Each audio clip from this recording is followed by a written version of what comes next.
अवध शिल्प ग्राम परंपरागत प्रदेश के उत्पाद की एग्जीबिशन समय समय पर लग सके। कभी आम का हो, कभी आंवले का हो, कभी अमरूद की एग्जीबिशन लगे, कभी केले की एग्जीबिशन लगे।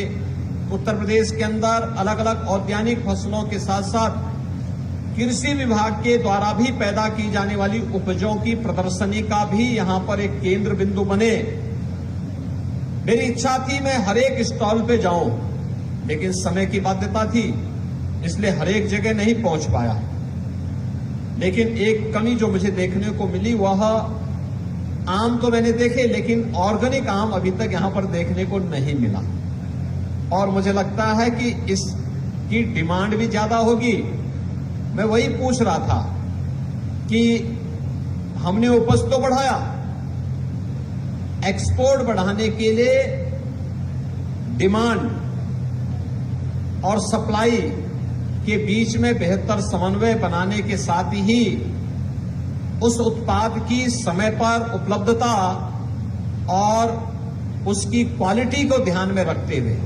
बहुत बार होता क्या है, जब हम केमिकल फर्टिलाइजर ज्यादा उपयोग करते हैं तो वह एक्सपोर्ट होने के पहले जो तमाम प्रकार के टेस्ट से उसे गुजरना होता है वहां वह फेल हो जाता है और उसके बाद हमारा जो उत्पाद होता है वो रिजेक्ट हो जाता है। हमारा प्रयास होना चाहिए कि अभी से हम तैयारी करें। मैंने देखा कि एक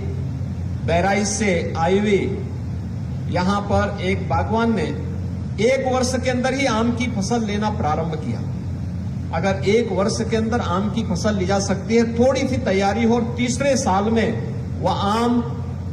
अपनी पूर्णता का परिचय देते हुए पर्याप्त मात्रा में फल देने की तैयारी करेगा। लेकिन उसके लिए उस प्रकार की व्यवस्था करना और प्राकृतिक खेती के साथ जोड़ने का जो बृहद कार्यक्रम कृषि विभाग के द्वारा प्रारंभ हुआ है, उद्यान विभाग उसके साथ भी अगर जुड़ जाता है तो मुझे लगता है कि इसको हम लोग बहुत अच्छे ढंग से अगले 1 वर्ष 2 वर्ष के अंदर हम अपने प्रोडक्ट को इस बारे में कहने की स्थिति में होंगे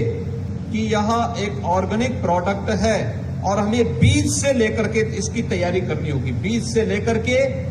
और आम के वृक्ष तक या किसी भी वृक्ष के, किसी भी फलदार वृक्ष के खड़े होने तक और फिर फलों के आने से लेकर के उस बाग से लेकर के बाजार तक